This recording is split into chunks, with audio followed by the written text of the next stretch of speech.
ഇറാഖിൽ മിസൈൽ വീണ പോലെ ആയല്ലോ.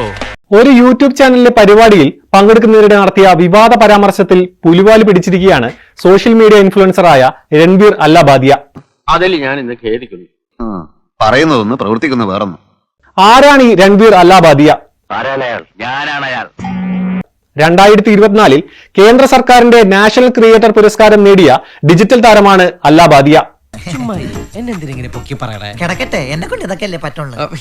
ഞങ്ങളെ സ്പിരിച്വാലിറ്റിയും മെഡിറ്റേഷനും പഠിപ്പിച്ച നിങ്ങളാണോ ഇത് പറയുന്നത്? നിങ്ങളിൽ നിന്നും ഇത് പ്രതീക്ഷിച്ചില്ല. ഞാൻ പറഞ്ഞല്ലോ ഒരു അബദ്ധങ്ങളുടെ ഒരു ഘോഷയാത്ര തന്നെയാണല്ലോ നിന്റെ ജീവിതം. ഇപ്പോൾ ഇയാൾ ഒരു ജോക്ക് കാരണം തകർന്നു തരിപ്പണമായിരിക്കുകയാണ്. എന്താണ് ജോക്ക്? എന്താണ് ഇതിലെ പ്രശ്നം? എനിക്കാണെങ്കിൽ ഒരുപാട് തമാശകൾ പറയാൻ അറിയാം. തമാശ എന്ന് വെച്ചാൽ ഒരു ചില വെസ്റ്റേൺ ഷോസിനെ അതുപോലെ അവരുടെ ജോക്ക് അടക്കം കോപ്പി അടിച്ച് അവതരിപ്പിക്കുമ്പോൾ പറ്റുന്ന ഒരബദ്ധം. അതാണിപ്പോ സംഭവിച്ചത്. ഒരു കയ്യബദ്ധം നാറ്റുകരുത്. ഇനി തോന്നിയാസം പറഞ്ഞു നടന്നാലുണ്ടല്ലോ നാട്ടിലടിച്ചാൻ സൂപ്പാക്കും. I don't smoke or drink or do anything naughty. My high comes from other human beings. അത് ശരിയാ. പുകവലിയില്ല, മുറുക്കില്ല, വെള്ളാടിയില്ല. അതൊക്കെ എന്തിനാ ഇവിടെ പറയുന്നേ? കിടക്കട്ടെ. ഒരു കള്ള ലക്ഷണം. ഞാനിപ്പോ വളരെ ഡീസന്റ് നല്ല ആളാ. അതിനോട് പ്രസക്തിയില്ല. What's the best thing you did for me as a parent, according to you? I disciplined you. അമ്മേ, ഇപ്പൊ എന്നെ കാണാൻ ഒരു സ്റ്റൈലില്ലേ? ഇവനെയൊക്കെ 10 മാസം ചുമന്നു പറ്റതൊക്കെ വെറുതെയാ. Watch your parents have sex every day for the rest of your life. നിന്റെ തന്റെ വിളിച്ചോണ്ട് കാണിക്കണം. പറഞ്ഞു കേട്ടോ. പറ്റിപ്പോയി സാറേ. അത് നിന്റെ കുഴപ്പമല്ല സുനിയപ്പ. നിന്റെ അപ്പ ഉണ്ടാകുന്നതിന് 5 കൊല്ലം മുമ്പാ നീ ഉണ്ടായത്. പച്ച മലയാളത്തിൽ തന്നെ തന്തയ്ക്ക് പറക്കാത്തെന്ന് പറയും. തീർത്തേക്കട. Or would you join in once and stop it forever? Join in what the fuck, man? ബോധമില്ലായ്മ ഒരു ബഹുമതിയല്ല. പിൻഭാഗത്തൊരാല് മുളച്ചാൽ അതൊരു തണലായിട്ട് കരുതുന്നത് നാണക്കേടിന്റെ ലക്ഷണമാണ് കുഞ്ഞേ. സനാതനധർമ്മം, മൊറാലിറ്റി ഇതൊക്കെ ചേർത്ത് വെച്ച് ഒരു നല്ല പയ്യൻ ഇമേജാണ് മൂപ്പരുണ്ടാക്കി വെച്ചിരിക്കുന്നത്. അതെ, നീയാണോ? അതെ ഞാനാണ്. ആ പയ്യനാണ് ഒന്ന് കൂളാകാൻ വേണ്ടി, കൂൾ ഗാങ്ങിന്റെ ഭാഗമാകാൻ വേണ്ടി ഇങ്ങനെ ഒരു തമാശ പറഞ്ഞിരിക്കുന്നത്.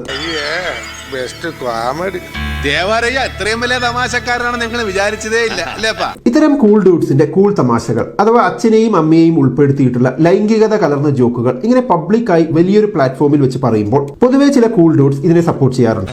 നിങ്ങളോട് എനിക്കൊരു ദേഷ്യമില്ല. വിവരമില്ലായ്മ ഒരു കുറ്റമല്ലല്ലോ. അതെ. അപ്പൊ ഇവരെ പോലെ ഒന്ന് കൂളാകാൻ വേണ്ടി മൂപ്പരും ഒരു ജോക്ക് എടുത്തങ്ങ് വീശി. അത് കയ്യിൽ നിന്ന് പോയി. പ്രശ്നമായപ്പോൾ താനൊരു പാവമാണ്, എനിക്ക് ഇത്തരം തമാശയൊന്നും പറയാൻ അറിയില്ലേ, അതുകൊണ്ട് കയ്യിൽ നിന്ന് പോയതാണ് എന്നും പറഞ്ഞ് ഒരു മാപ്പ് പറച്ചിൽ വീഡിയോ മൂപ്പരിറക്കിയിട്ടുണ്ട്. ഞാൻ ഇന്നലെ നടുറോട്ടിൽ വെച്ച് കുട്ടിയോട് അപമര്യാദയായിട്ട് പെരുമാറി. മാപ്പ് മാപ്പ് മാപ്പ്. അയ്യോ, കഴിഞ്ഞില്ല. ഇനി കൊറേ ഉണ്ട്. ചിരിച്ചിരി നമ്മൾ മണ്ണ് തപ്പും. നിന്റെ ഒരു comedy പറഞ്ഞടാ. Comment wasn't just inappropriate, it wasn't even funny. Comedy is not my forte. I'm just here to say sorry. Sorry. കുറെ ഇംഗ്ലീഷ് വാക്കുകൾ എടുത്ത് അണ്ണാക്കിൽ വെച്ചിട്ട് തോന്നുമ്പോഴെടുത്ത് തുപ്പ്. The podcast is watched by people of all ages. Don't want to be the kind of person that takes that responsibility lightly. മരമായാലും മനുഷ്യനായാലും അതാ അതിന്റെ ധർമ്മം കാണിക്കണം. ഇല്ലാച്ച കടയോടെ വിഴുതെറിയാ, അത്ര തന്നെ. അതെന്നെ ഉദ്ദേശിച്ച് പറഞ്ഞല്ലേ?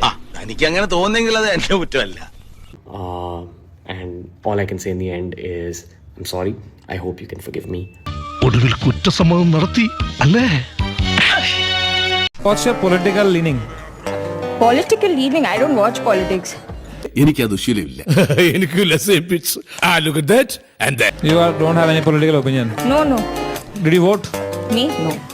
Kerala sir 100% literacy sir. ഇവൻ ഭയങ്കര തമാശക്കാരനാ സാറേ. ഇപ്പൊ അടൂർ ഭാഷയ്ക്ക് പഠിച്ചുകൊണ്ടിരിക്കുക. ഏത് ഇയറാ? സെക്കൻഡ് ഇയറാ അല്ലേ മോനെ? Kerala sir 100% literacy sir. പരനാറി, നീ ആരോടാണ് എവിടെ നിന്നാണ് സംസാരിക്കണ? ബോറം നിനക്ക് വേണം.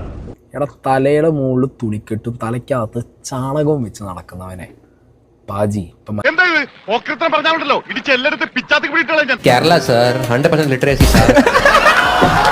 ഒരു വലിയ തമാശ പറഞ്ഞതല്ലേ, ചിരിക്കണമെങ്കിൽ ചിരിക്കാം. ഒരു 3-ാം കിട ഗുണ്ടയുടെ ചായയും പന്നിയുടെ രൂപമുള്ള അവൻ എന്റെ കൈ കിട്ടി ചവിട്ടിരിച്ച് ചമ്മന്തിയൊക്കെ ഞാൻ. ഇവനെ അപരാധം പറയണം. ഇവന്റെ ഇൻസ്റ്റാ പേജ് ഞാൻ കാണിച്ചു. ഞാൻ അവന്റെ അടുത്ത് പറയട്ടെ വണ്ടി എടുക്കാം. അവനോട് പറയണ്ട, ഞാൻ കയറിയിട്ട് പറഞ്ഞാൽ മതി. എനിക്ക്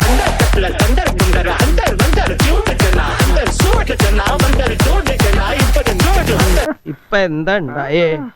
എന്തിനാ ആളുകൾ പടക്കം പൊട്ടിച്ചേ? ഇന്ന് വിഷുവ. ഇതേതാ സ്ഥലം? എന്തായിരുന്നു എന്തൊക്കെയായിരുന്നു അവന്റെ അഹങ്കാരം? അതന്നെ അവന്റെ ഫിനിഷ്. നമ്മുടെ ഭാഗത്തുനിന്ന് അങ്ങനെ ഒന്നും ഉണ്ടാവില്ല, പക്ഷേ നമ്മളെ ചൊറിയാൻ വന്നാൽ നമ്മൾ ഏറി മാന്തും.